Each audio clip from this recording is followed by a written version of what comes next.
The trick to making weight loss easy is to match your plan to your brain type. Because what makes weight loss hard isn't knowing what to do, it's doing it consistently. And what makes consistency hard is the just be disciplined mantra everyone tells you, while completely ignoring the fact that what works for each of the 7 brain types is different. Like, what works for perfectionists often backfires for emotional eaters, and what works for emotional eaters can completely fail people pleasers. But when your plan matches your brain type, weight loss stops feeling like a constant fight against yourself and naturally gets way easier. In this video, I'm sharing the one shift I've seen work best for each of the 7 types, backed by data collected coaching 1,000+ people. And heads up, you may be a blend of 2 or more types. Let's start with the first type, where one cookie turns into I'll restart Monday. If your week starts with thoughts like, okay, this time I'm doing it properly, then Monday probably starts great. Breakfast is healthy, lunch is healthy, dinner is healthy, maybe you even squeeze in a workout. Then work gets stressful. Someone brings donuts into the office and you eat one.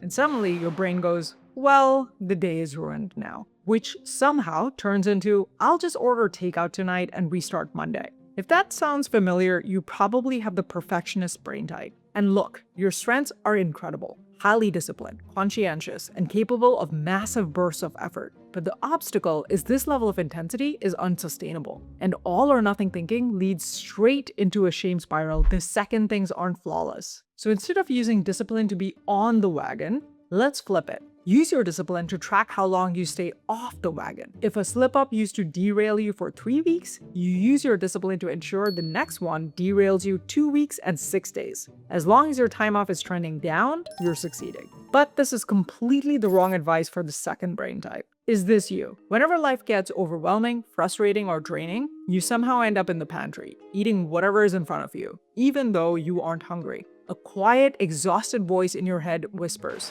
I worked hard today. I deserve this. Or I just need something to take the edge off. In that moment of autopilot, you don't care about a tracker. You just want relief. In fact, watching your time off wagon balloon may drive you to eat more. If your emotions dictate your appetite, you're the emotional eater brain type. The good news is you have strengths you can harness. You're deeply caring and emotionally sensitive. We can leverage your emotional sensitivity to name the feeling using the point and call method. So whenever you eat, you say out loud, I'm eating this food out of emotion because I feel situation. Like, I'm eating chips out of boredom because I feel filing my taxes is tedious. Once you say it, if you still want it, go ahead and eat. But you'll find that sometimes when you vent the emotion, the urge vanishes. Over time, you'll also realize the same triggers keep popping up. This will start creating a longer space between feeling and action, allowing you to steer yourself toward different decisions. But point and call only works when the trigger is internal.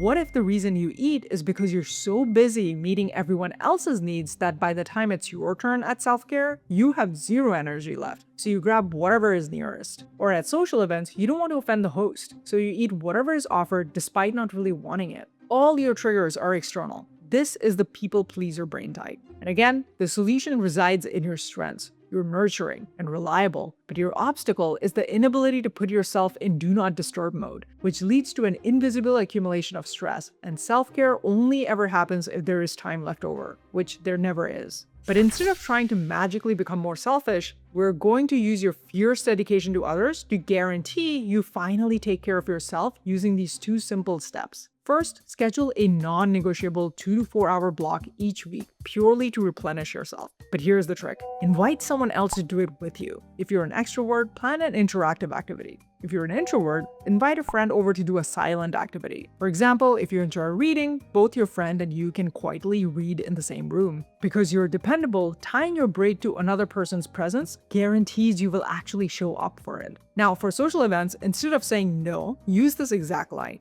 This looks amazing. I'm completely stuffed right now, but can I take it home to enjoy later? You preserve the relationship in the moment, and once you leave, you can simply give it to someone else. But what happens when you finally have the self-care time, but your brain becomes its own enemy? If you have spent tons of time understanding nutrition, biology, exercise science, comparing diets and workout protocols, and yet your life runs in cycles of weight loss and regain, then you're stuck in a case of minoring in the majors. And it's not your fault. The internet is designed to take you down endless, contradictory rabbit holes. If this is you, you have the overthinker brain type. Your strengths are obvious. You're analytical, reflective, and smart. But your obstacle is analysis paralysis. You're drawn to complexity, which means you struggle with focus. So instead of using your intellect to build a perfect 20-step protocol, use it to enforce extreme simplicity. And that's where the two-change rule comes in. Only make 2 changes to your lifestyle at a time. If you decide to track calories and practice portion control, that's 2. You are not allowed to change your recipes or add new workouts until those 2 are habits, which typically takes at least 3 to 4 months. But what if you're building those habits, but then a thought occurs?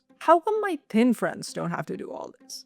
This is unfair. You feel trapped by your own rules, so you break them just to prove you aren't in a cage. You end up frustrated, and if you're successful elsewhere in your life, you wonder, why couldn't I translate my success to my health? If this sounds familiar, you have the identity splitter brain type. Your strengths are unique. You're fiercely independent, highly capable, and deeply identity-driven. But your obstacle is that you automatically reject helpful structure because it feels restrictive. So we're going to use your identity-driven nature to bypass feeling restricted. In the book, The Alter Ego Effect, the author talks about how elite athletes like Kobe Bryant use alter egos to snap into the mindset they need to perform. To bring this down to a daily level, think about how actors use props and costumes. The moment they put them on, their entire behavior and posture shifts. During the specific time of day you are most likely to go off track, put on your costume, a specific watch, a wristband, or even a hat. Anything that reminds you of someone you associate with your ideal future self. It could be a fit friend, a creator you admire, or even a fictional character. When that urge to rebel hits, look at the item and ask yourself, what would they do right now?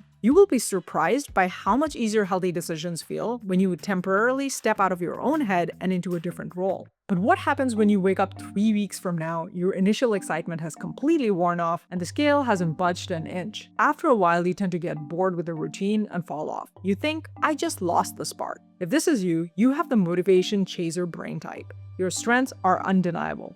You're enthusiastic, hopeful, and capable of bursts of great energy. Your obstacle is you struggle to survive the boring middle once that initial hype fades. We're going to use your natural enthusiasm to keep your motivation high to get through the boring middle. Instead of only celebrating scale wins, which aren't totally in your control, we'll add habit wins using this daily point system. Walked 6,000 steps, 10 points. Drank 2 liters of water, 10 points. Didn't graze between breakfast, lunch, afternoon snack, and dinner? 30 points. Didn't snack after dinner? Another 30 points. Got 7+ hours of sleep? 20 points. Ate a palm-sized lean protein at each of the 4 times? 30 points. Ate until 90% full for 2 meals? 20 points. Or if you ate a 90% full for all meals, 30 points. Run this for a week to get your baseline score. Then if your average score over the next 4 weeks is higher than your baseline, that becomes your new baseline score. If you score between 130 and 180 points, this means even when the scale is stalled, as long as you stay here, weight loss will resume. Just stick to it. If you get between 100 to 129 points, it means you will make progress on and off, but the scale may get stuck sooner and then also take longer to resume, or may not resume until you get into the 130 to 180 score zone. And below 100 points means any progress is lucky, and you want to be upping your score soon. But what if you look at this plan with the scores and a deeply skeptical voice whispers, nothing works for me. I'm just going to gain it all back anyway. Or I just don't want to think about food anymore. If this is you, you have the defeated dieter brain type. Your strengths are actually massive advantages. You're highly experienced and incredibly realistic about what dieting actually takes. But your obstacles are burnout and a deeply ingrained belief that you're doomed to fail before you even start. So instead of trying to hype yourself up for a new plan, we're going to use your realistic nature to remove the pressure and focus on gentle wins. First, let's set your goal to 0.5% to 1% fat loss per week, averaged out over a 3-week period. Second, schedule a mandatory 2-week diet break every 3 months to reboot your metabolism and give yourself a mental vacation. To keep you grounded, use the body fat tracker linked in the description below. It uses your check-ins to keep you within the 0.5 to 1% range and tells you what to do if things stall, taking all the emotional pressure and guesswork off your plate. But then you may think, is this just gonna take forever? Is there a more optimized way? You can do it in 2 ways. One, if you want my help, upgrading your personal weight loss system, that is adapting your nutrition, psychology, and habits to your body and life, so you're always doing the right things for your brain type, then learn more about my weight loss program in the description and comments below. Or if you want to DIY it, then you don't want to ignore this video, where I get brutally honest about how long it takes to reach your weight loss goal. Data backed by coaching 1,000+ clients so far. This will stop you from changing a plan that's actually working, and you just needed to wait a tad longer to see it on the scale. I see this way too many times, so you don't want to miss the complete step-by-step breakdown here. And always remember, you can do it.